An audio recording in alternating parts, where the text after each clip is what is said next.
Salam, meron tayong iPhone 6 Gen dito na pinadala mula sa kaibigan sa malayo Wow! na gumagawa din ng cellphone dahil wala silang pesa sa lugar nila dahil probinsya po yun.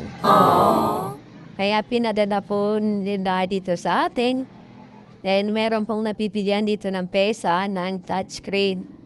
Yan po yung sulat niya. Dahil wala silang mapilhan doon ng pesa, kaya pinatala dito. Oh no! Ngayon, nakabaklas na to. Ayan po. Bale, meron na akong touchscreen dito na available. Testing ko muna siya. Ayan, brand new po yan. Para pag na-testing ko, ikakabit ko na siya diretso. Ayan po. Unahin ko muna. Ayan, sinasalpak ko muna yung pindutan. Okay. Yan po yung pindutan ng home button. Tapos, sasalpak ko na yung flex ribbon ng touchscreen.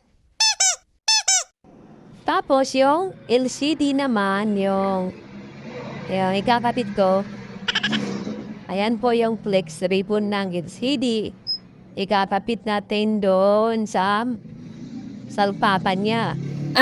Pagka-connect ng flex ribbon ng LCD, ayan, ganito ang nangyayari. Wow! Tapos ko na siya para ma-testing natin siya. Ganyan lang po yun, yung kabit yan. Ipa-power on ko.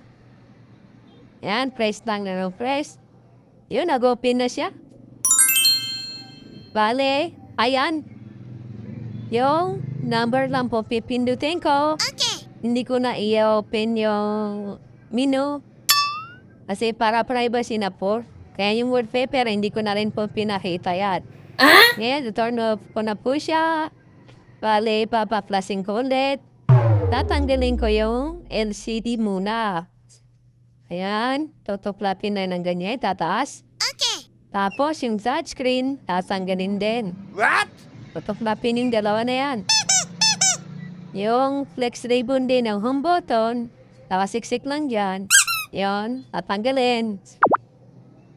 Bale, una po, kailangan natin tanggalin yung pandikit dyan sa flex ribbon ng touchscreen. Okay. Ayun po, pinalakihan ko. Oh my God. Naka-adhesive po siya. Ayan. Okay! Ganyan lang siya. Idikit. Tapos, yung isa naman.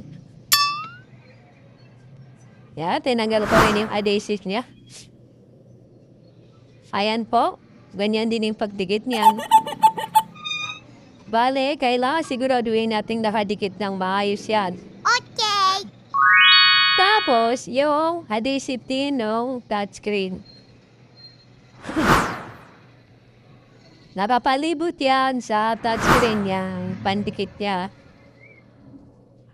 Ganyan, tatanggalin lang po yan ng dahan-dahan baka sumabit sa flex ribbon. Isayang lang yung pesa. Oh no! Ayan. Diyan, dahan-dahan lang dyan para sigurado. Ayan din po yung isa. Napapalibot po kasi yun. Ngayon, yung didikitan natin, kailangan i-double check natin kung walang nakadikit na matitigas na bagay para hindi po umangat siya. At tulad po yan, tinatanggal po yung mga lumang pandikit. Oh wow! Dahil po sa katagalan, ayan ho. Bale, kinikis-kis ko siya para matanggal. Ayan. Ayan po yung mga pandikit na luma. Natatanggal lang siya pag kinikis-kis ng cutter. Ayan po. Ngayon, binras ko naman siya para matanggal lahat ng naiwan na mga nakalikabok. Pagkatapos i-brush, ayan, nilagyan ko po ng pandikit para sure na dumikit siya. Kasi minsan po umaangat to pag inasahan lang natin yung pandikit na nakadikit sa touchscreen. Kaya kailangan i-double natin to. Ngayon, lininisin ko rin yung LCD Oh, wow. gamit nitong wipes. Ayan o. Tinatanggal po yung mga nakadikit na fingerprint, mga dekabok. Ayan, ninilinis ko siya.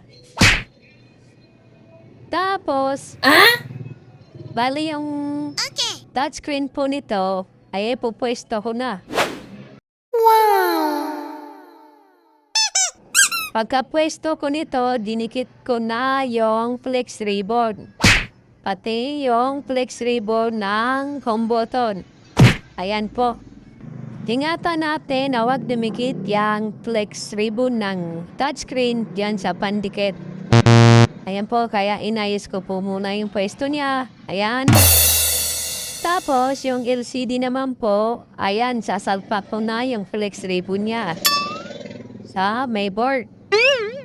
Tapos, ito-tornilyo ko na po siya. Ngayon, pagka-tornilyo, ayan, ibababa po na yung LCD. Tapos, tatornilyo ko na rin po yung LCD. Pagkatapos, sasalpak ko na yung touchscreen. Pagkatapos, ay dinan lang natin sa gilid ng dahan-dahan para dumikit siya at hindi siya umangat. Ganyan ho, ayan, nakaangat siya. Pero dahan-dahan ko siyang dinidiin ng paunti-unti. Huwag niyong persayin yung pagdiin, baka magkakrak. Ganyan lang po siya o dahan-dahan. Okay. Ayan. Pagkatapos po niyan, chinek ko muna, chinarts ko para mag-open siya. Wow! Ayun. Bale, tinest ulit ko po siya para sure na may pindot pa. Ayan, open na siya. Yes! Okay. Whoa! Bale, ititape ko na siya para hindi siya umangat habang pinapatuyo. Ganyan yung fat tape niyan. Ayan lang po yung fat tape niyan. Done.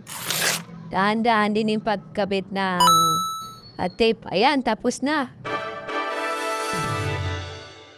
Yung hindi pa nakapag-subscribe sa channel ko, mag-subscribe na po. Salamat!